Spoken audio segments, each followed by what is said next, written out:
RT media centre, দেশ ও ইসলামের কথা বলে। প্রেসিডেন্ট বিদেশে যা ভিক্ষা করে, পররাষ্ট্রমন্ত্রী বিদেশে যাইয়া অন্য জাতির কাছে ভিক্ষা করে, আর আমরা আল্লাহর রহমতে হিন্দু বৌদ্ধ খ্রিস্টানের কাছে যাই না, আমরা মুসলমানদের কাছে চাইলে চাল ডাল ফুটকুড়ে এখন বাস এখন আহিয়ালা বাস যা আমাকে দেন কচু গেছু তাই নিয়ে আমরা খুশি থাই। কথা কোন ঠিক না? আমাকে ভিক্ষে জাগা মতো আছে। তবে এর সাথে আর একটু কথা না কয়ে পারি না, মাদ্রাসায় পড়ার বিদ্যারে কয় ভিক্ষার বিদ্যা। হুজুররা ভিক্ষে করে খায়, হুজুররা ভিক্ষা করে খায়। এই জন্য ছেলেপেলেদেরকে মাদ্রাসায় দিলে তারা আসতেও চায় না। কিছু কিছু বড় লোক আছে, এই যে প্রতিষ্ঠাতা রানাবাইরা, আমি কব আমিও তো মাদ্রাসার প্রতিষ্ঠাতা না, তবে সুলতান সি মাদ্রাসার সভাপতি ছিলাম। এই মে মাসেতে আমার মোহতামেম বানাই দিয়েছে। গল্প দেব না, এখানে বললে তো ইউটিউবে চলে যাবে। এই সবই আমার, আমি তো ওয়াজ করে যাওয়ার পরে সকালবেলা আমার সাত দোকানের ভাই বিরাদাররা সব রিলে করে শুনে আমারে, আজকে কালকে শুক্তো এই কইছো বড়ফা এই কইছো সব ওরা আবার শুনে দেয়। অত মিথ্যে কথা কই তো বাড়ি যে ঠেয়ার কায়দা নাই, টিকার কায়দা নেই। 50 লক্ষ 13 সালে আমি মাদ্রাসা হাতে নিছি, সেই থেকে এ পর্যন্ত মাদ্রাসায় খাতা আমি সব টাকা লেখাই না। লেখায় কি হবে? আমার ফেরত দেবে না, আমি লেখাবো কীর্তি নাকি? ও কোনোদিনও ফেরত পাবো না, আমি লেখায় লাভ কি? আমার দরকার তো আমার কাজ করতে হবে।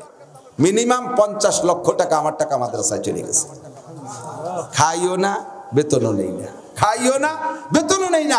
আল্লাহ পাক আমার তৌফিক দিয়েছে, আমি করি। এখন আমার এই লক্ষ অর্ধ কোটি টাকা দিয়ে আমি মাদ্রাসা করলাম, আর আমার ছেলে মেয়ে স্কুলই পড়ে। বুঝেন নাই কি কইছি? আমার অর্ধ কোটি টাকা রক্তবাণী করে টাকা শরীরের ভিতরে সবসময় জ্বলতে তালে থাকে। এক গ্লাস পানি খাইলেও ডেক ছাড়া লাগে 50 টাকা। শরীর এত অসুস্থ, পেটের মধ্যে সবসময় গড়বড় করতে তালে থাকে। পেশাব করে ওঠার সাথে সাথে আবার পেশাব আসে। ওদিকে ডায়াবেটিস নাই, ডায়াবেটিস নাই, কোনো সমস্যা নাই, অথচ পেশাবের। এই যে এত কষ্টের টাকা কামাই করে মাদ্রাসা করব, আর সেই মাদ্রাসায় পড়বে ওই লোহাগাড়ার বুলাবান, ওই কুটালিপাড়ার বুলাবান, ওই মোল্লারাটের বুলাবান, আর আমার কয়টা যাবে স্কুল কলেজে। আমি এ সাতার মাদ্রাসা করে কি হবে? আমার টাকা তাকে খাবো কেন? মাদ্রাসা যদি করি আমি, তাহলে আমারটা পড়বো ওই মাদ্রাসায় আগে। কথা বলেন ঠিক ঠিক না? তাহলে বোঝা যাবে তুমি মাদ্রাসা করছো দিনের জন্য, তাহলে বোঝা যাবে মাদ্রাসা করছো দিনের জন্য। নইলে এটা সম্পূর্ণ ফকি হয়ে যাবে। মাদ্রাসা করবো তো আমার মাদ্রাসা, আমার ছেলে পড়বে, আমার নাতি পড়বে, আমার ভাইয়ের বিটা পড়বে, আমার এলাকার মানুষ আগে পড়বে, আমার গোষ্ঠীর ছেলে আগে পড়বে। আমি আল্লাহরে শুধু টাকা দিয়ে মাদ্রাসা করে, আল্লাহ আমার টাকার ভুগো না, আল্লাহ আমার টাকার ভুকা না, আল্লাহ আমার কাছে মাদ্রাসার ভুকা না। আল্লাহকে আমি হলো ভুকা, তোরটা কোরআন পড়লো কিনা আমি তাই দেখতে চাই। ইয়াকালুলি সাহিবুল কোরআন, তুমি পরের দ্বারে পড়াইতেছো, একটা ইনকাম হইতেছে, এটা ঠিক আছে, কিন্তু তোমারটা কেন পড়াও না? তুমি মনে করতেছো যে আল্লাহ মাদ্রাসায় পড়া খয়রাতি বিদ্যা, মাদ্রাসা পড়া খয়রাতি বিদ্যা, আমার দ্বারা খয়রাত করতে দেবো না। হ্যাঁ, সাবধান, একথা মনে রাখবেন যে মাদ্রাসায় পড়া খয়রাতি বিদ্যা আমি স্বীকার করলাম।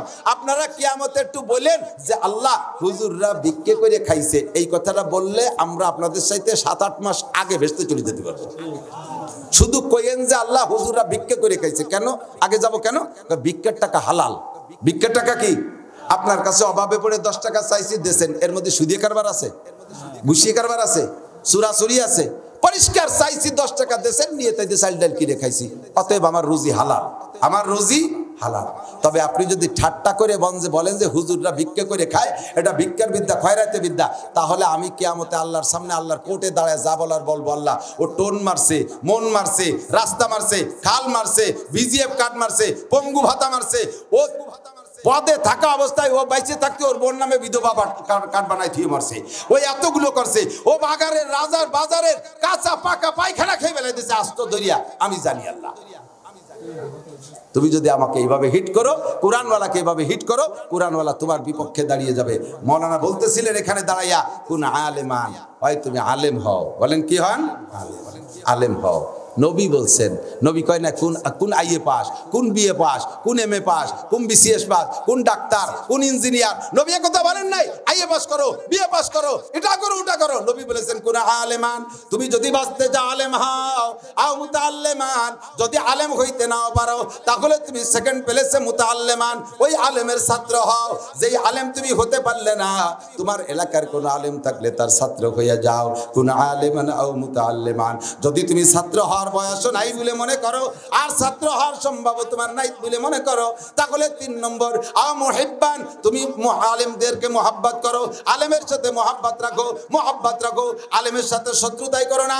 আল্লাহ নবী বলেন মান আদালি ওয়ালিয়ান ফাকাদ আযানতু বিল হারব, যে আমার ওলির সাথে আমার আলেমের সাথে বিয়াদবি করে, আমি আল্লাহ নিজে তার সাথে শত্রুতাই করি, যুদ্ধ পোষণ করি, আমি তার সাথে যুদ্ধ ঘোষণা দেই। আবার আলেমের সাথে যদি কেউ বিয়াদবি করে, মুখে মুখে আলেমকে তাজিম করে, ফাঁক পাইলে আলেমরে মারে, টুঙ্গির ময়দানে আলেম মারে, ওরে কাকে কি বলা হয়, কোকা কোলার ভিতরে যে আলেমদেরকে মারে, আর আড়ালে আড়ালে আলেমদের সমালোচনা করে, এখনো পর্যন্ত আলেম ছাড়া তোমার জানাজা করার কেউ নাই। কথা বলেন ঠিক ঠিক না? তোমার জানাজায় আলেম লাগবে, তোমার বিয়ে পড়াতে আলেম লাগবে, তোমার মেয়ের বিয়েতে আলেম লাগবে, তোর মা বাপের বিয়েতে আলেম লাগছে, আলেম ছাড়া চলতে পারবে না। মরার পরেও আলেম, মরার আগেও আলেম, জুমার নামাজে ইমামতি আলেম লাগবে, নামাজের ইমামতিতে আলেম লাগবে, জানাজার ইমামতিতে আলেম লাগবে, সর্বক্ষেত্রে আলেম ছাড়া চলার কায়দা নাই।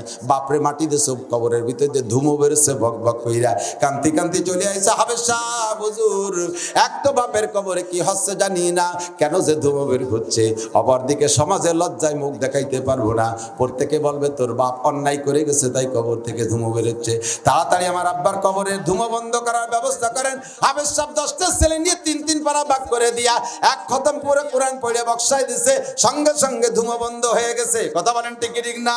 এই কাজগুলো উলামায়ে কেরাম করে।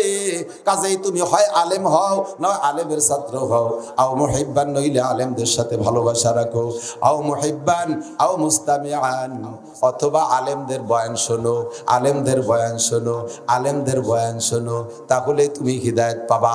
পাবলিকে কি জানে আর কি কইতে পারবে? উলামায়ে কেরাম কোরআন হাদিসদের সরাসরি দলিল সহ কথা কইতে পারে, তাদের শ্রোতা হইয়া যাও। যদি এই 4টে পারো করো, ওয়ালা তাকুন খামেসান, এই 4টের পরে 5ম নম্বর ক্লাস নাই। 5 নম্বর হইছে তো তুমি মরছো। 5 নম্বরটাই হলো আলেমদের সাথে বিদ্রোহ করা, আলেমদের সাথে বিয়াদবি করা, আলেমদের ক্ষতি করা, আলেমদের সমালোচনা করা, আলেমদের গীবত শিকায়ত সমালোচনা, তাদের দোষ খুঁজে খুঁজে বের করে এগুলো সমাজে আলোচনা পর্যালোচনা করা, এইগুলো হলো তোমার ক্ষতির কারণ।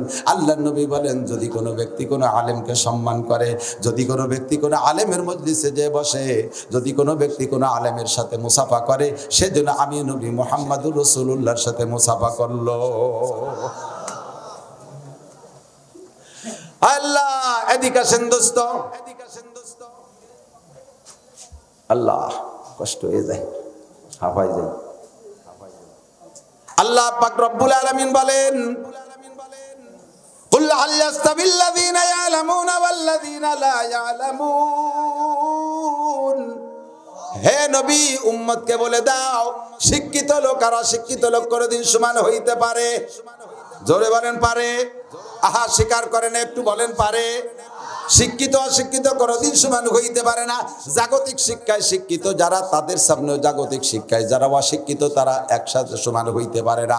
শিক্ষিত লোক বিচারপতি হয়, শিক্ষিত লোক শিক্ষিত লোক মন্ত্রী হয়, শিক্ষিত লোক জজ হয়, দায়রা জজ হয়, শিক্ষিত লোক ডিসিএসপি ও সিটিও না হয়, শিক্ষিত লোক বড় বড় পদ পায়। অশিক্ষিত লোক যত বড় বুদ্ধিমান হোক না কেন, যার লেখাপড়া নাই, যার সার্টিফিকেট নাই, ওর হাজারো বুদ্ধি থাকলে ওরে সরকারি কোনো কর্মকর্তা কোনো জায়গা বানাবে? কথা বলেন বানাবে? কোনোদিনও বানাবে না। জাগতিকভাবে দেখি শিক্ষিত আর অশিক্ষিত কোনোদিন সমান হতে পারে না। যেমন আল্লাহ বলেন কুল হাল ইয়াস্তাবিল আমা ওয়াল বাসির, উম্মতের কাছে জানতে চান চক্ষুওয়ালা আর অন্ধ লোক কোনোদিন সমান হতে পারে নাকি? ওরে চক্ষু বিশিষ্ট আর অন্ধ লোক যেমন সমান হয় না, ওই রকম শিক্ষিত আর অশিক্ষিত কোনোদিন সমান হয় না। একথা আমরা সংক্ষেপে বুঝি। তবে শিক্ষিত কাকে বলে সময় হইলে বোঝা যায়। দুনিয়ায় যতক্ষণ পর্যন্ত আছি অতক্ষণ মনে করি আইএবি এমএ বিসিএস ডাক্তার ইঞ্জিনিয়ার এর নাম শিক্ষিত। ও দোস্তরে ফাসাউফা তারা ইদান কাশাফাল গুবারো আফারাসুন তাহতা রিজলিকা আম হিমারো, চক্ষু বন্ধ করে কবরে চলে গেলে প্রমাণ হবে ওরে শিক্ষিত কাকে বলে। দুনিয়ার কোন সার্টিফিকেট কবরে পেশ করলে কবর আযাব মাফ হবে? জোরে বলেন হবে? ফেরেশতারা আইছে কি জিজ্ঞেস করবে ইংরেজিতে হোয়াট ইজ ইওর নেম? কবরে গেলে তুই আসার পরে কি ইংরেজিতে হোয়াট ইজ ইওর নেম এই কবে নাকি? কি কবে? মার রব্বুকা, বলেন মস্ক করেন, মার রব্বুকা ওয়া মা দীনুকা ওয়ামান হাদার রাজুলুল্লাযী বুইসা ফীকুম, তোমার দিন কে, মার রব্বুকা তোমার রবকে, ওমা দীনুকা তোমার দিন কি, আর যাকে তোমাদের মাঝে নবী হিসেবে পাঠানো হয়েছিল তার সাথে তোমার কি কোনো সম্পর্ক আছে? তুমি কি তারে চেনো? ও তুমি কি তারে চেনো? যদি আপনি সুন্নতের অনুসারী হন, মার রব্বুকার জবাব আপনি দিতে পারেন, ওমা দীনুকা প্রশ্নের জবাব আপনি দিতে পারেন। 3 নম্বর প্রশ্নের জবাব আপনার আসান হয়ে যাবে। মার রব্বুকার জবাবে বলবেন রব্বি আল্লাহ, আর মামা দীনুকার জবাবে বলবেন অদীনিয়াল ইসলাম। আল্লাহু আকবার। 3 নম্বরে বলবে যেই ব্যক্তিরে তোমাদের মাঝে নবী হিসেবে পাঠানো হয়েছিল ওই ব্যক্তিরে চেনো নাকি? বলতে বলতে ইতিমধ্যে আপনার সামনে টেলিভিশনের পর্দার মতো রহমাতে আলম নবীর ছবি ভেসে আসবে, নবীকে দেখতে পারবে। আপনি যদি সুন্নতের মুত্তাবি হন, একগাল দাড়ি নিয়ে কবরে যাইতে পারেন।